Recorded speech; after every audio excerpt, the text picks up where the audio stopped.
नमस्कार दोस्तों, कैसे आप सभी। उम्मीद करते हैं कि अच्छे होइएगा। तो एक बार फिर से क्वेश्चन डिस्कशन के एक और नए वीडियो में आपका स्वागत है। तो चलिए शुरू हो जाइए। ये रहा आपका अगला क्वेश्चन है कि ध्वनि ध्वनि को मापने के लिए कौन से यूनिट का उपयोग किया जाता है। तो देखिए, ध्वनि को मापने के लिए डेसिबल का प्रयोग किया जाता है। ध्वनि को मापने के लिए डेसिबल का प्रयोग करता है। किसका प्रयोग करता है? ध्वनि को मापने के लिए डेसिबल का प्रयोग करता है। किसका? डेसिबल का। तो देखिए, कह रहा था कि ध्वनि को मापने के लिए कौन सा यूनिट का उपयोग किया जाता है? डेसिबल का। तो आंसर क्या होगा? डेसिबल। अब देखिए, बी ऑप्शन में हर्ट टच। बी ऑप्शन की बात करें, हर्ट टच जो होता है ना, आवृत्ति का मात्रक होता है हर्ट्ज। किसका मात्रक होता है? आवृत्ति का मात्रक क्या होता है? हर्ट्ज। और इसके बाद देखिए, सी ऑप्शन में है ओम। तो सी ऑप्शन जो है ओम, ये जो ओम जो दिया हुआ है, ये किसका मात्रक है? ओम प्रतिरोध का। ओम किसका मात्रक है? प्रतिरोध का। ओम जो है ये प्रतिरोध का यूनिट है। इसके बाद देखिए क्या दिया हुआ है, डी ऑप्शन में दिया हुआ वोल्ट। वोल्ट की बात करें तो विभव या विभवांतर का मात्रक होता है वोल्ट। क्या होता है? वोल्ट। तो चलिए अगले क्वेश्चन पे आ जाइए। ध्वनि को माप की यूनिट क्या है? अभी तुरंत बताए थे, ध्वनि को मापने की यूनिट क्या है? डेसिबल। और अगला क्वेश्चन है कि ध्वनि प्रदूषण को डैश के पदों के अनुसार व्यक्त किया जाता है। ध्वनि प्रदूषण को डेसिबल में व्यक्त किया जाता है। और ध्वनि प्रदूषण जो होता है 60 से 80 डेसिबल से ज्यादा की ध्वनि जो होता है, ये ध्वनि प्रदूषण के अंतर्गत आता है। 60 से 80 डेसिबल से अगर ज्यादा ध्वनि होगा तो ये ध्वनि प्रदूषण के अंतर्गत आता है। तो बता दीजिए आंसर क्या होगा? ध्वनि प्रदूषण को डैश के पदों में व्यक्त किया जाता है, डेसिबल में। नेक्स्ट क्वेश्चन है, एसआई प्रणाली में प्रतिबल की इकाई क्या है? तो देखिए, दाब की बात करें, दाब या प्रतिबल, दाब या प्रतिबल या प्रत्यास्थता, प्रत्यास्थता या प्रत्यास्थता गुणांक, या प्रत्यास्थता गुणांक, प्रत्यास्थता गुणांक या आयतन प्रत्यास्थता गुणांक, आयतन प्रत्यास्थता गुणांक, आयतन प्रत्यास्थता गुणांक या दृढ़ता गुणांक, या दृढ़ता गुणांक, या दृढ़ता गुणांक। इस सब का जो यूनिट होता है वो होता है न्यूटन प्रति मीटर स्क्वायर।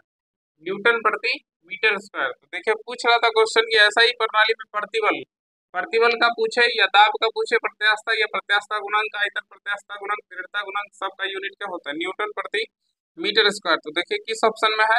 ऑप्शन सी में है, न्यूटन प्रति मीटर स्क्वायर। तो आंसर क्या होगा? Option C. नेक्स्ट क्वेश्चन है कि निम्न को मिलान करिए।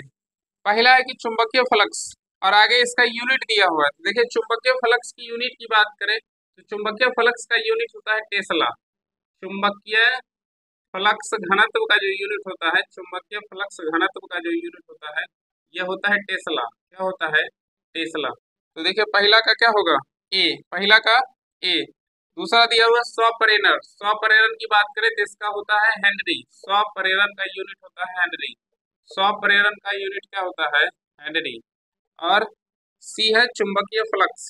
चुंबकीय फ्लक्स की मात्रक जो होता है ना, वेबर होता है। चुंबकीय फ्लक्स, चुंबकीय फ्लक्स, चुंबकीय फ्लक्स का जो मात्रक होता है वो वेबर होता है। क्या होता है? वेबर। वेबर। चुंबकीय फ्लक्स का क्या होता है? वेबर। तो मिलान कर दीजिए, आंसर क्या होगा? पहला का देखिए क्या है? पहला का ए है, पहला का ए। और दूसरा का देखिए क्या है? दूसरा का स्वप्रेरण का हेनरी, दूसरा का सी। और देखिए तीसरा, तीसरा का क्या है? तीसरा का देख लीजिए क्या है? तीसरा का चुंबकीय फ्लक्स का वेबर होता है। तो तीसरा का क्या होगा? ए। देखिए किस ऑप्शन में है? पहला का ए, पहला का बी, पहला ऑप्शन में है तो ये होगा नहीं।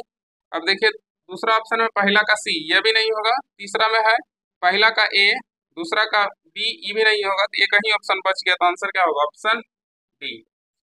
नेक्स्ट क्वेश्चन है कि अपवर्तनांक का क्या मात्रक है? तो अपवर्तनांक की बात करें, इसका कोई यूनिट नहीं होता है। देखिए, सापेक्षिक घनत्व बोले, सापेक्षिक घनत्व, सापेक्षिक घनत्व या इसके बाद बोले विकृति, विकृति या अपवर्तनांक, अपवर्तनांक या आवर्धन क्षमता, या आवर्धन क्षमता, आवर्धन क्षमता।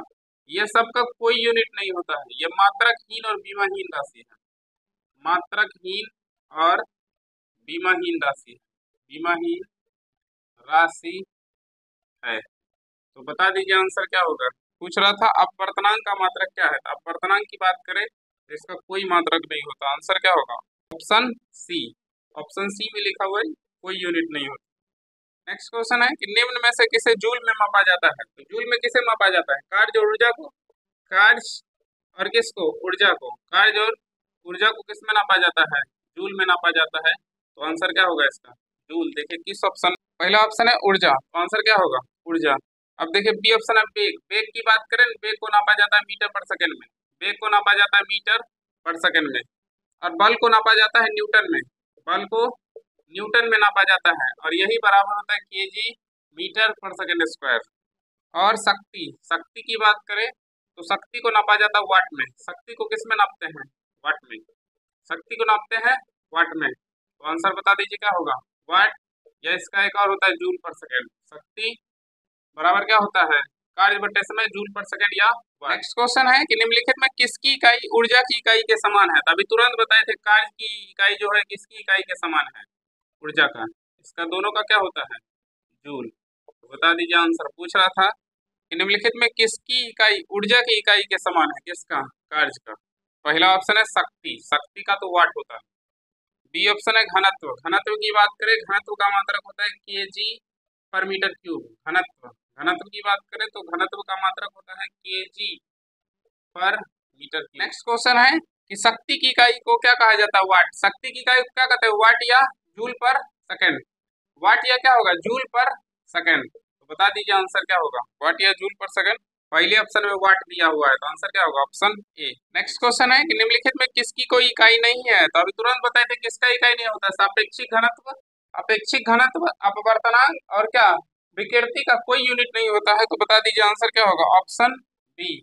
सापेक्षिक घनत्व का कोई यूनिट नहीं होता। चलिए, तो इस वीडियो के लिए इतना ही। मिलते हैं नेक्स्ट वीडियो में। अगर आपको वीडियो अच्छा लगा होगा दोस्तों के साथ शेयर कर दीजिएगा।